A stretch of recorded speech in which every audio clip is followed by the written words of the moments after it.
Robert Kiyosaki est un entrepreneur américain, investisseur, auteur et éducateur financier né en 1947 à Hawaï.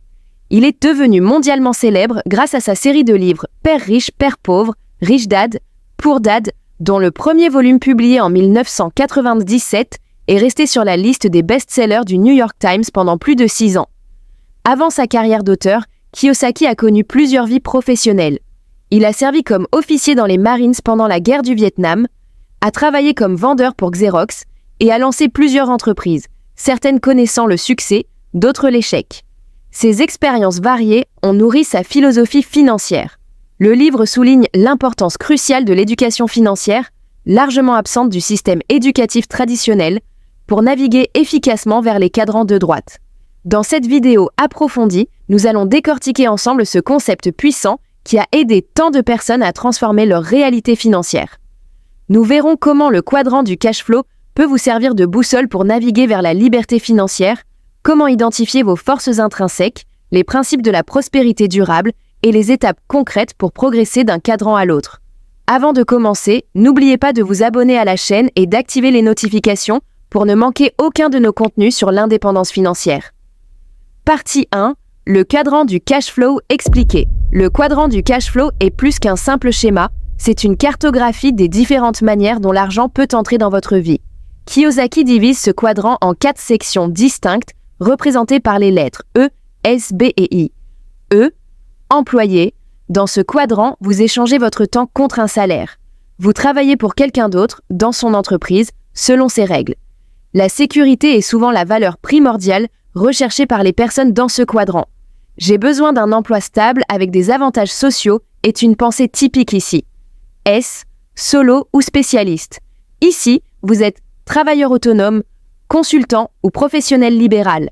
Vous êtes votre propre patron, mais votre revenu dépend directement de votre travail. Si vous arrêtez de travailler, l'argent cesse d'entrer. La valeur dominante est l'indépendance.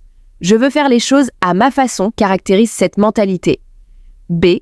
Business owner. Propriétaire d'entreprise. Dans ce quadrant, vous possédez un système qui génère de l'argent, même lorsque vous n'êtes pas physiquement présent.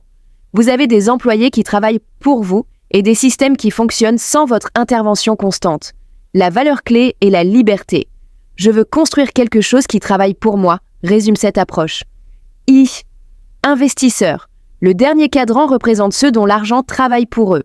Les investisseurs utilisent leur capital pour générer plus de capital, sans nécessairement être impliqués dans les opérations quotidiennes.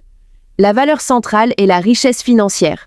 Mon argent travaille dur pour que je n'ai pas à le faire, illustre cette philosophie.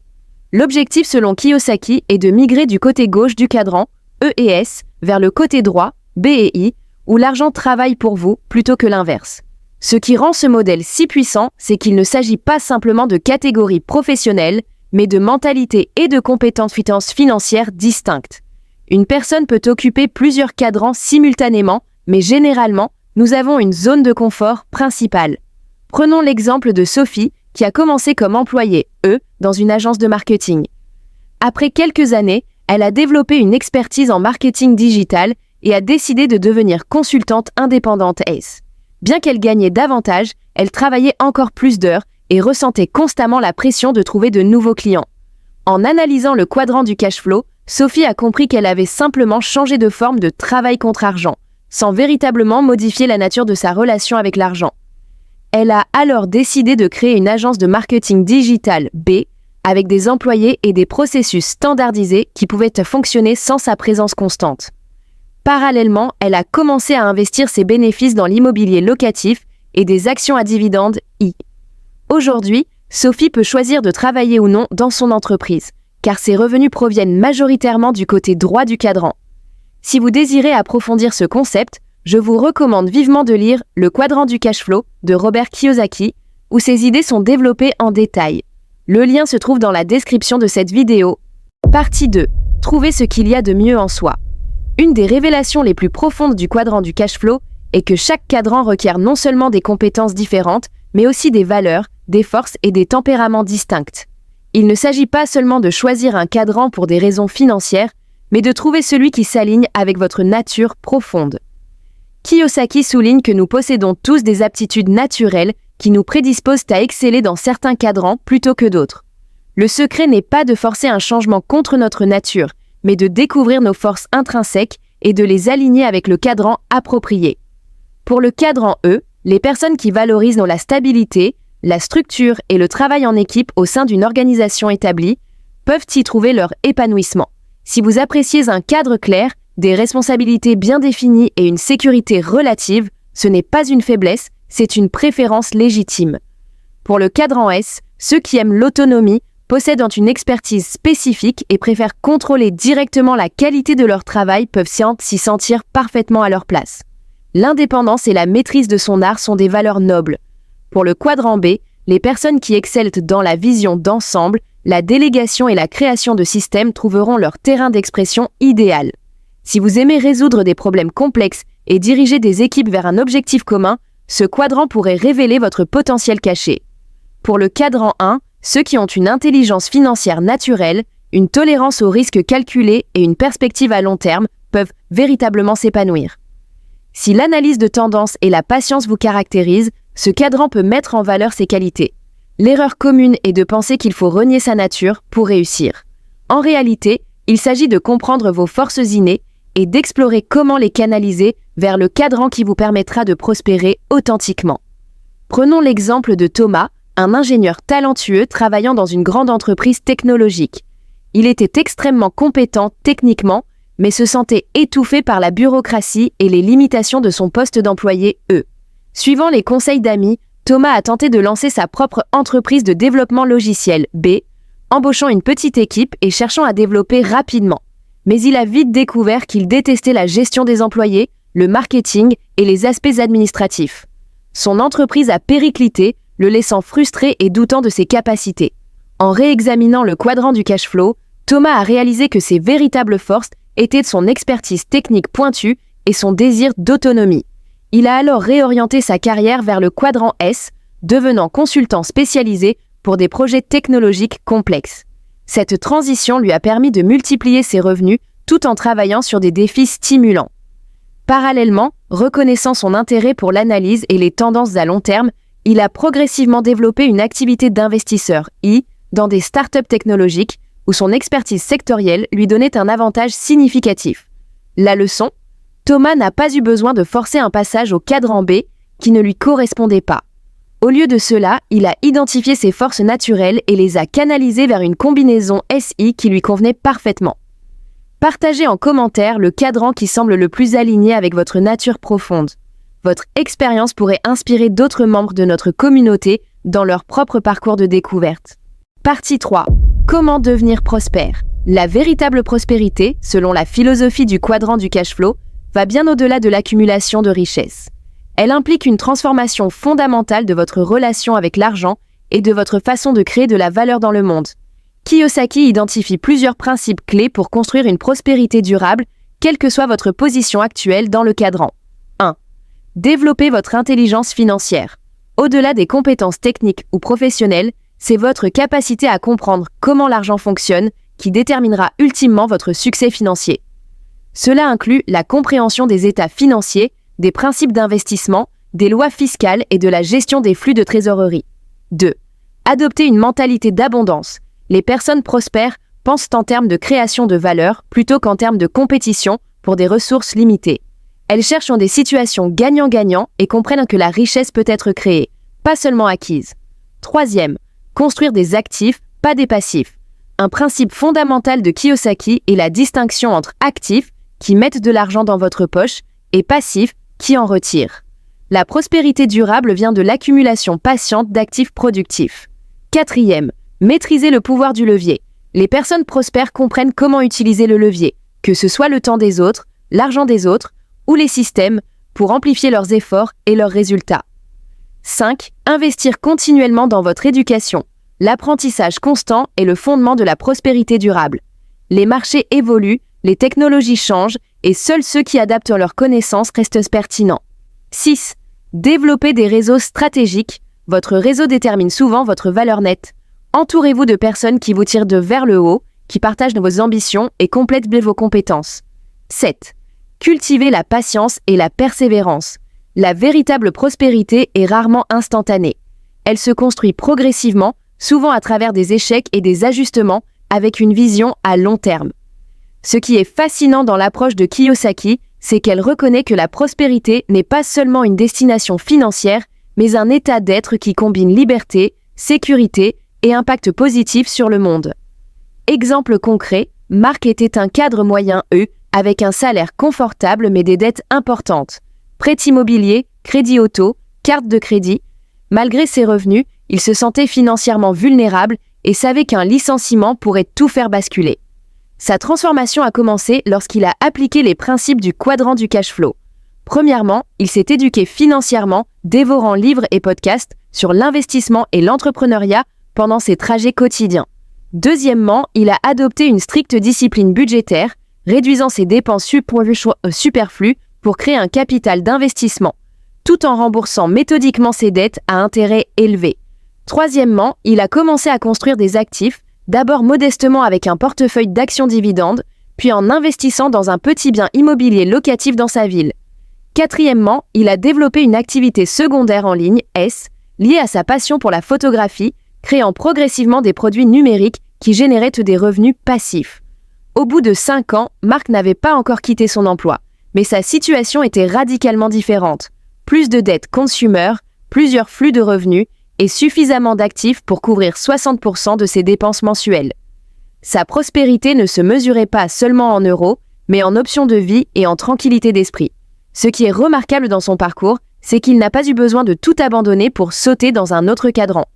Il a progressivement construit des ponts vers les cadrans Sud, B et I, réduisant sa dépendance au seul salaire d'employé. Partie 4. Les étapes d'une progression financière. Le passage d'un cadran à l'autre n'est pas un saut dans le vide, mais une progression stratégique qui peut être planifiée et exécutée méthodiquement. Kiyosaki suggère que cette évolution suit généralement des étapes distinctes que nous allons maintenant explorer en détail. Phase 1. Stabilisation financière. Avant même de penser à changer de cadran, il est essentiel de mettre de l'ordre dans vos finances actuelles. Création d'un fonds d'urgence couvrant 3 à 6 mois de dépenses, élimination des dettes à intérêt élevé, mise en place d'un budget permettant d'épargner au moins 10 à 20% de vos revenus. Acquisition des connaissances financières fondamentales. Cette phase peut sembler basique, mais elle est cruciale. Sans cette fondation solide, toute tentative de progression risque d'être compromise par des urgences financières ou un manque de capital initial. Phase 2. Exploration et apprentissage. Cette étape consiste à explorer activement les opportunités dans les cadrans adjacents aux vôtres. Si vous êtes employé, commencez à développer une activité secondaire, Si vous êtes travailleur autonome, explorez la création de systèmes qui pourraient fonctionner sans votre intervention directe, B. Quel que soit votre quadrant, commencez à investir une portion de vos revenus, I. L'objectif ici n'est pas de réussir immédiatement, mais d'apprendre par l'action. Les échecs à petite échelle sont des investissements dans votre éducation financière réelle. Phase 3. Transition progressive. À ce stade, vous commencez à réallouer sérieusement votre temps et vos ressources. Réduction potentielle du temps consacré à votre source de revenus initiale. Réinvestissement systématique des gains dans le développement de vos activités des cadrans B et A. Constitution d'équipes ou de partenariats stratégiques. Mise en place de systèmes automatisés ou semi-automatisés. C'est souvent la phase la plus exigeante car vous jonglerez entre différentes activités tout en maintenant un équilibre financier. Phase 4. Consolidation et expansion. Une fois que vos nouvelles sources de revenus atteignent un certain seuil de fiabilité, optimisation des systèmes et processus, diversification des investissements pour réduire les risques, délégation accrue des opérations quotidiennes, focus sur la croissance stratégique plutôt que tactique. À ce stade, vous n'êtes plus dans une logique de survie ou de transition, mais d'optimisation et d'expansion. Phase 5. Liberté financière. La phase finale représente l'objectif ultime du quadrant du cash flow. Vos revenus passifs dépassent largement vos dépenses. Vous choisissez vos activités par passion plutôt que par nécessité. Vous êtes en position de transmettre votre savoir et d'aider les autres. Votre temps vous appartient entièrement. Ce qui est important de comprendre, c'est que cette progression n'est pas nécessairement linéaire et que son rythme varie considérablement selon les individus, leurs ressources initiales et leur contexte. Certains mettront des années à passer d'une phase à l'autre, d'autres pourront accélérer certaines transitions. Prenons l'exemple de Claire, une enseignante qui a suivi cette progression sur une période de 8 ans. Phase 1, année 1 à 2.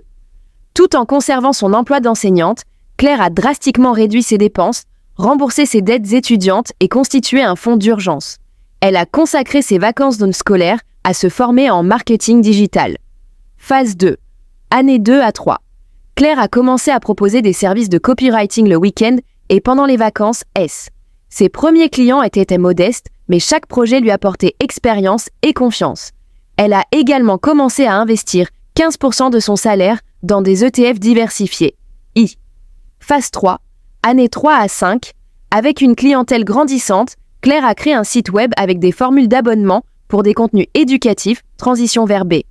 Elle a négocié un temps partiel à 80% avec son école pour consacrer plus de temps à son entreprise.